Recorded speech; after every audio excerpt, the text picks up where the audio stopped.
하나님의 마음을 돌이키는 기도라는 제목으로 잠시 말씀을 나누고자 합니다. 이스라엘 사람들이 이집트에서 430년 노예로 살다가 하나님이 그들을 탈출시켜 주시죠. 그리고 시내 광야에서 40년 동안 머물면서 하나님께서 부족함 없이 다 채워주셨습니다.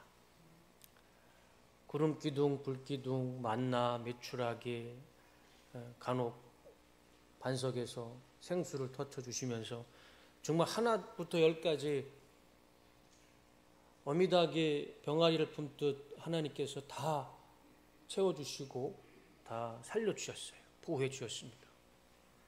그러면 유대인들은 그 하나님을 잘 믿어야 될까요? 아니면 하나님을 배반하고 배신해야 될까요? 어떻게 잘 아셨습니까? 하나님을 잘 믿어야죠.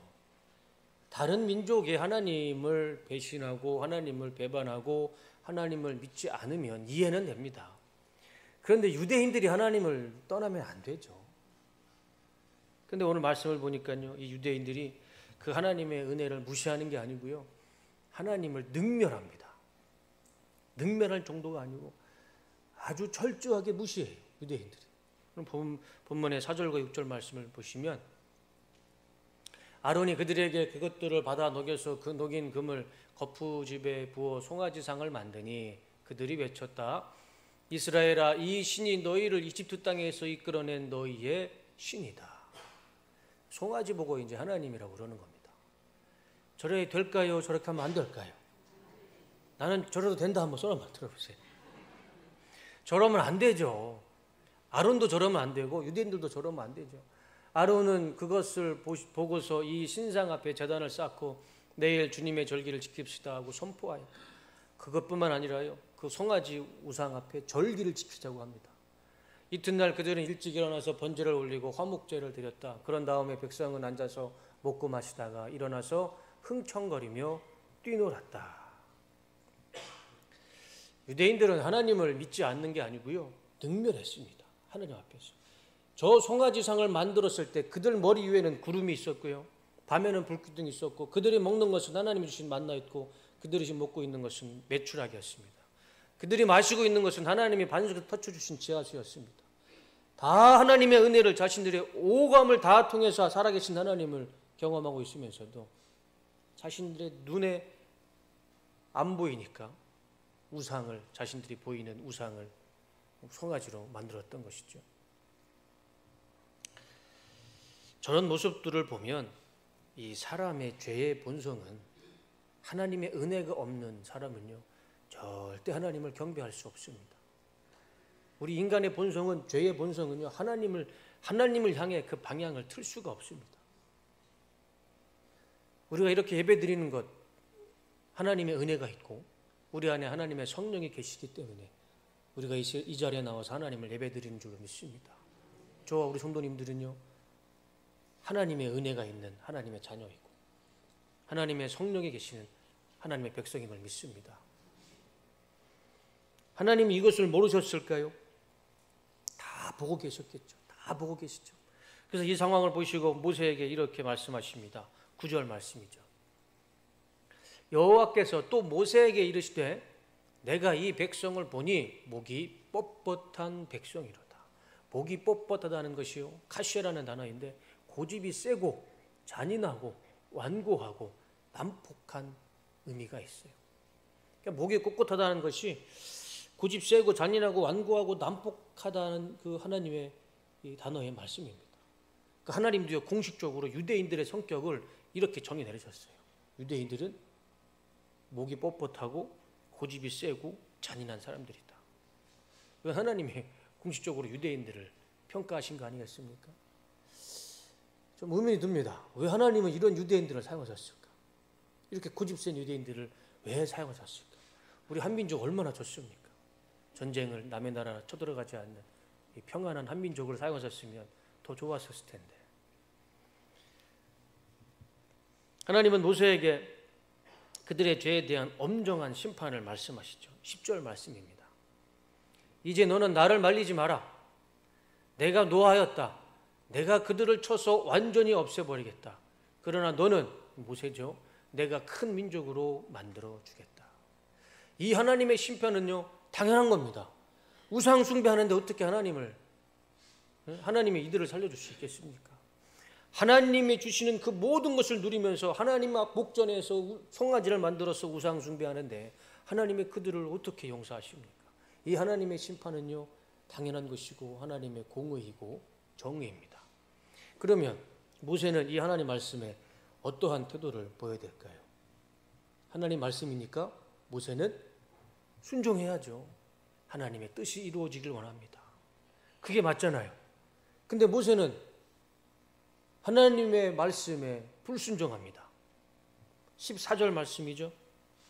11절 말씀, 11절과 12절. 모세는 주 하나님께 애원하였다. 주님, 어찌하여 주님께서 큰 권능과 강한 손으로 이집트 땅에서 이끌어내주신 주님의 백성에게 이와 같이 노하십니까? 어찌하여 이집트 사람이 그들의 주가 자기 백성에게 재앙을 내리려고 그들이 이끌어내어 산에서 죽게 하고 땅 위에서 완전히 없애버렸구나 하고 말하게 하려 하십니까? 제발 진노를 거두시고 뜻을 돌이키시어 주님의 백성에게서 이 재앙을 거두어 주십시오.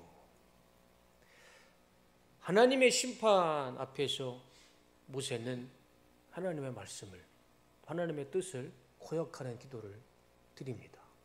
그러면 하나님의 말씀은 어떻게 됩니까?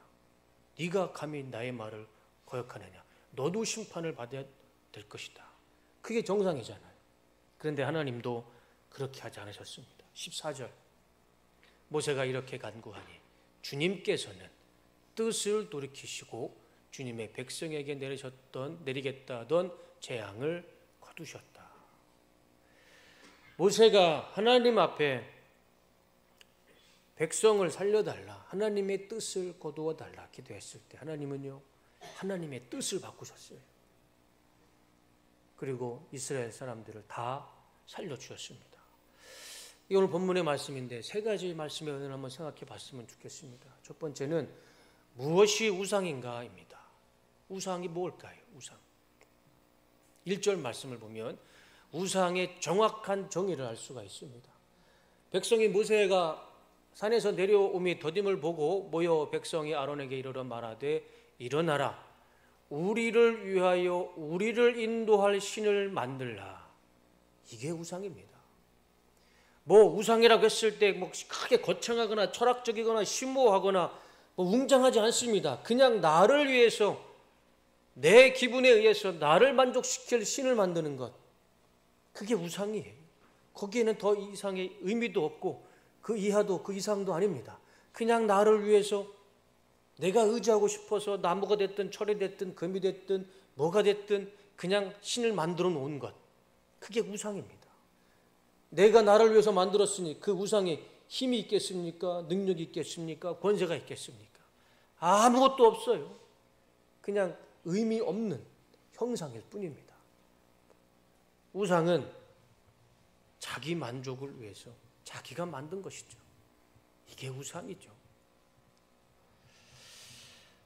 모세가 시내산 정상에서 하나님을 만나고 있을 때 모사가 보이지 않았습니다.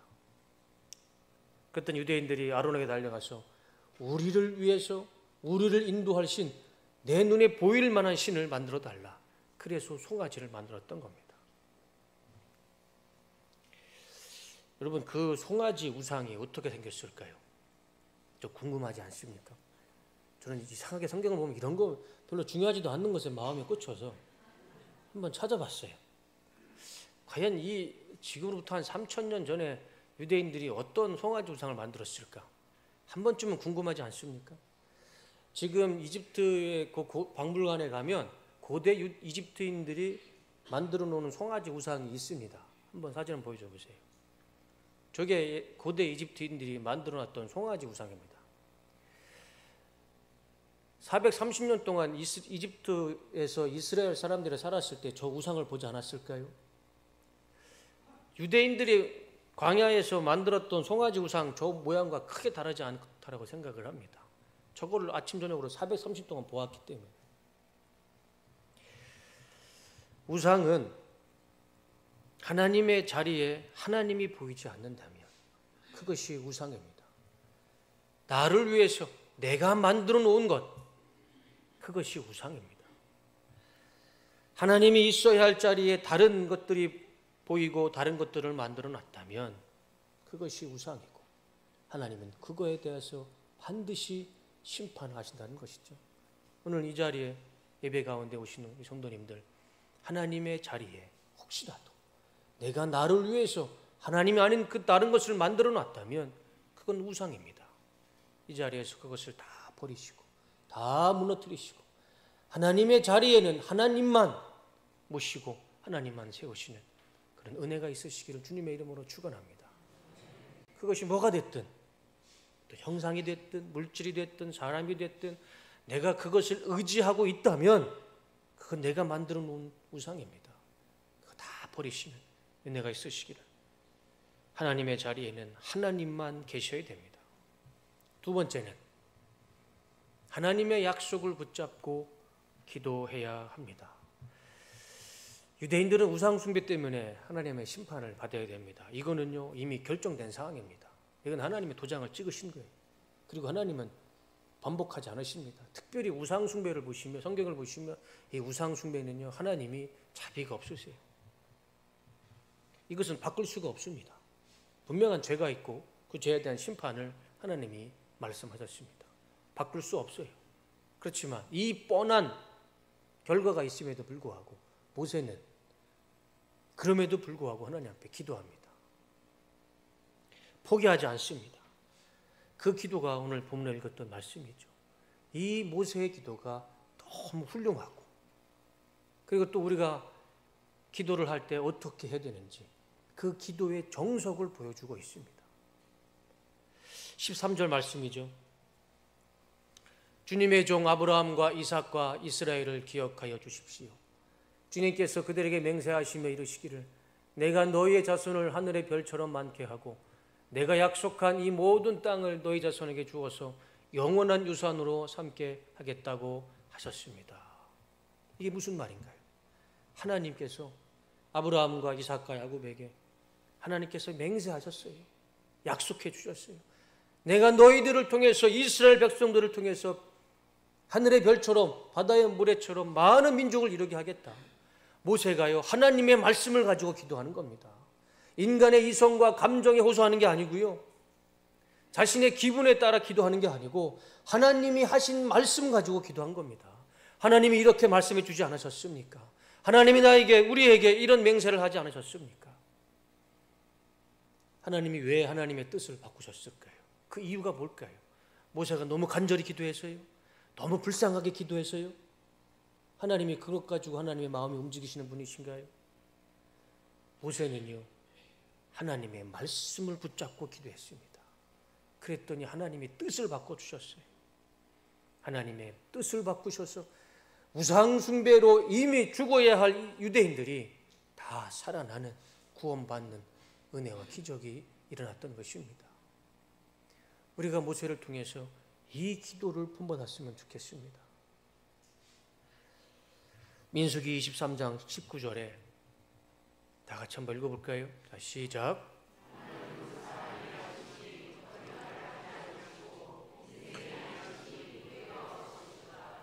어찌 그 말씀하신 바를 행하지 않으시며 하신 말씀을 실행하지 않으시랴. 하나님은 시건치 않으십니다. 거짓말하지 않으세요. 그리고 하나님이 하신 말씀은 꼭 실행하십니다. 모세가 이거를 알고 하나님이 우리에게 이렇게 맹세하지 않으셨습니까? 하나님 우리에게 이런 약속을 해주시지 않으셨습니까? 하나님 우리를 용서하시고 우리를 살려주시옵소서. 이렇게 표현하면 안 되지만 하나님이 빼도 박도 못하게 모세의 기도를 들어주신 거예요. 그렇지 않습니까? 이 뻔한 결과, 이걸 하나님이 한순간에 뒤집어 주셨는데 모세가 어떻게 기도했느냐? 하나님의 말씀 가지고 기도했더니 하나님이 뜻을 바꿔주셨어요. 우리의 기도가 이래야 됩니다. 우리도요 하나님 앞에 기도와 감정과 이성으로 기도하기 전에 하나님의 말씀 붙잡고 하나님의 언약의 말씀 붙잡고 기도하실 때 하나님께서 시건치 않으시는 우리 하나님께서 우리의 기도도 응답해 주시리라 믿습니다. 지금 하나님의 약속의 말씀이 어디 있습니까? 우리 성도님도 앞에 있잖아요. 우리 여기 이 어마어마한 하나님의 약속의 말씀, 언약의 말씀. 모세가 더 유리할까요? 우리가 더 유리할까요? 모세는요 하나밖에 없잖아요. 그때 모세가 무슨 성경이 있겠습니까? 그냥 선조로부터 들은 이야기만 있잖아요. 근데 우리는요 66권이라는 어마어마한 하나님의 약속의 말씀, 축복의 말씀이 이곳에 고스란히 담겨 있습니다. 우리는요 이 말씀 하나님 말씀 붙잡고 기도할 때 하나님께서 뜻을 돌이키시고 역사하시는 은혜가 있을 줄로 믿습니다. 여기에 우리 삶의 축복의 말씀이 약속이 있습니다. 이 말씀 가운데 우리의 육체가 치유되고 회복되고 우리의 삶이 변화되고 구원받는 말씀이 다 기록되어 있습니다. 이 말씀 붙잡고 기도할 때 우리 성도의 삶은 불가능이 없을 줄로 믿습니다. 우리는 못하지만 하나님의 말씀은 능히 하실 수 있을 줄 믿습니다. 긍정의 힘이라는 책을 읽어보신 분들이 많이 계실 거예요. 조엘 오스틴 목사님이 지금 미국에서 가장 큰 메가처치 담임 목사죠. 그 긍정의 힘이라는 책을 저는 신학교 때 한번 읽어봤는데 저는 그 책을 읽고 충격을 받았습니다. 아, 세상에 사람이 이렇게도 생각할 수 있구나. 이렇게 긍정적으로도 생각하고 살 수 있구나. 저는 엄청나게 충격을 받아가지고요. 저 웬만하면 책 2번 귀찮아서 안 읽는데 한 번 다 읽고 그 자리에서 또 한 번 또 읽었습니다. 이건 한 번 읽어서는 안 될 책이다. 우리 성도님들도 꼭 한 10년, 20년 됐죠. 그 책이 꼭 한 번 더 읽어보시면 좋을 것 같아요. 간혹 혹자는 이 번영신학, 축복을 얘기하는 기복신학이라고 얘기하는데 그런 얘기는 절대 양쪽 귀를 다 막으시고 그냥 한번 읽어보시기 바랍니다. 그 책에 이런 이야기 나와요. 어머니가 사모님입니다. 그러니까 아버지가 목사님이었어요. 근데 사모님이 어머니가 암에 걸렸어요. 그러니까 한 3, 40년 전 이야기겠죠. 3, 40년 아무리 미국이 의학이 발달될지라도 40년 전 이야기면 암 걸리면 또 뻔한 결과죠. 근데 어머니가 암에 걸렸다는 이야기를 듣고 집에서 한 행동이 뭐냐면 하나님의 성경 구절, 말씀의 구절을 집에다가 다 붙여놓는 겁니다. 심판과 정죄의 구절이 아니고 하나님이 치유하시는 구절, 회복시키는 구절, 그거를 크게 종이다 써가지고 화장실에다가 붙이고 냉장고에도 붙이고 현관에도 붙이고 화장대에도 붙이고, 그러니까 내 시선이 돌리는 곳마다 하나님의 치유의 말씀, 약속의 말씀을 다 붙여놓은 겁니다. 그리고 그 말씀을 볼 때마다 읽고 그 자리에서 기도하는 거예요. 하나님 이 말씀대로 나를 고쳐주시고 나를 치유해 주시고 나를 회복시켜 주시옵소서. 하나님의 말씀은 시건치 않으십니다. 거짓말하지 않으시는 분이에요. 조엘 오스틴 목사님의 어머님이 그 암이 치료됐을까요? 돌아가셨을까요? 어떻게 하셨습니까? 암이 고쳐졌어요. 사진 한번 보여줘 보세요. 오디 오스틴, 아들 조엘 오스틴, 유전자가 비슷하죠? 네, 닮았잖아요. 저 오디 오스틴이라는 어머니가 암에서 그렇게 믿음으로 말씀으로 치유되고 구원받았을 때 그 막내 아들이었던 막내 아들이었던 조엘 오스틴 목사가 그것을 보고 긍정의 힘이라는 책을 이 어마어마한 베스트셀러를 쓴 겁니다. 그러니까 어머니의 믿음을 보고 조엘 오스틴이라는 시대의 유명한 목사가 만들어진 거예요. 하나님은 사람이 아니시기에 시건치 않으십니다. 절대 이 말씀, 우리에게 거짓말로 주신 말씀이 아닙니다. 우리가 이 말씀 붙잡고 이 언약의 말씀, 약속의 말씀, 이 말씀 붙잡고 기도하실 때 하나님께서는 뜻을 바꾸셔서 내가 죄로 인해서 내가 내 삶이 내 인생에 어려움이 있다 할지라도 그게 당연한 결과라 할지라도 그럼에도 불구하고 그 자리에서 절망하거나 포기하지 마시고 다시 이 말씀 붙잡고 기도했을 때 하나님께서 뜻을 바꾸셔서 우리의 삶을 구원해 주실 줄로 믿습니다. 세 번째는 우리는 구원을 위해 기도해야 됩니다. 우리도 모세처럼 구원을 위해 기도해야 됩니다. 우리 가족들 중에 부모님과 남편과 아내와 우리 가족들 또 우리 자녀들 중에 하나님 믿지 않는 가족들이 있잖아요. 그들을 위해서 우리가 기도해야죠. 우리의 감정에 호소할 것이 아니고 말씀 붙잡고 기도했을 때 하나님께서는 우리 믿지 않는 부모님과 남편과 아내와 우리 자녀들, 우리 이웃들을 구원해 주실 줄로 믿습니다. 교회에서는 주일학교 아이들을 위해서, 학생들을 위해서, 대청부를 위해서, 우리 모든 성도님들을 위해서, 우리를 위해서, 우리가 같이 구원을 위해서 기도했을 때, 말씀을 붙잡고 기도했을 때 우리 안에 구원의 역사가, 치유와 회복의 역사가 말씀 그대로 나타날 줄로 믿습니다. 아브라함의 조카 룻이 소돔과 고모라에 살았습니다.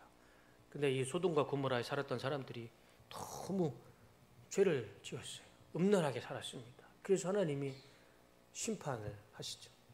아브라함이 그걸 알았습니다. 그러면 아브라함의 올바른 태도는 하나님의 뜻을 이루어 주시옵소서. 그게 하나님의 성도로서 뜻이 아닙니까? 그 올바른 태도잖아요. 그런데 아브라함은 또 하나님의 말씀을 불순종합니다. 뭐라고 기도합니까? 하나님, 저기에 의인 50명만이라도 있으면 저들을 살려주시옵소서. 저기에 50명만이라도 있었으면 내가 저들을 살려줄 것이다. 하나님, 그러면 45명이라도 있으면 저들을 살려주시옵소서. 45명이라도 있으면 내가 저들을 살려주겠다. 하나님, 저를 벌하지 마시고 저의 기도를 들어주시옵소서. 저기에 40명만이라도 있으면 저들을 살려주시옵소서. 아브라함은요, 하나님의 뜻을 거역하는 기도를 계속합니다. 몇 명까지 합니까? 10명까지 합니다. 10명까지. 하나님, 저 도시에 10명이라도 의인이 있으면 저들을 살려주시옵소서. 근데 없었어요. 결국은 소돔과 고모라가 불과 유황못의 역사에 사라지지 않았습니까? 그래도 중요한 거는요, 아브라함의 기도입니다. 자신이 할 수 있는 한 최선을 다해서 하나님께 끝까지 매달렸어요. 하나님, 저들을 살려주시옵소서. 우리의 기도가 이래야 되지 않을까요? 심판은 하나님의 뜻입니다. 우리는 그것을 어떻게 할 수가 없어요. 그렇지만 우리는 거기에 대해서 다시 살려달라, 다시 구원해달라 기도는 할 수 있습니다. 우리의 가정의 구원을 위해, 교회의 구원을 위해, 이 땅의 이 한민족의 구원을 위해 모세처럼, 아브라함처럼 우리가 기도해야 할 줄로 믿습니다. 모세 한 명이 하나님 앞에 기도했습니다. 말씀 붙잡고 기도했더니요, 이스라엘 나라가, 이스라엘은 민족이 다시 살았습니다. 제가 일전에 설교 시간에 말씀드렸던 15세기 스코틀랜드의 존 낙스라는 사람 한 명이요, 하나님 앞에 기도했잖아요. 하나님, 나에게 스코틀랜드가 아니면 죽음을 주시옵소서. 그렇게 기도했을 때 메리 여왕의 이 폭정에서 스코틀랜드의 성도들을 다 구원해 주었습니다. 한 사람의 기도가요, 나라를 살리고 전체를 살립니다. 말씀 붙잡고 기도했을 때.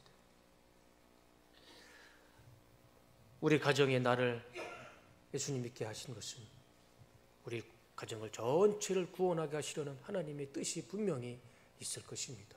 그럼 우리는 그 말씀을 붙잡고 기도할 때 우리의 가정이 구원받고, 우리의 회사가 구원받고, 우리 교회가 구원받고, 이 대한민국에 왜 우리를 하나님의 성도로 불러주시겠습니까? 이 대한민국을 위해서 기도하라고 우리를 성도로 세워주신 것이라 저는 믿습니다. 우리가 이 나라 민족을 구원을 위해서 기도할 때 하나님께서는 이 나라에 구원의 은혜를 주실 줄로 믿습니다. 우리가 포기하지 않고 말씀을 붙잡고 기도를 쉬지 않는 한, 때가 되고 기한이 차면 하나님께서 반드시 이루어 주실 줄로 믿습니다.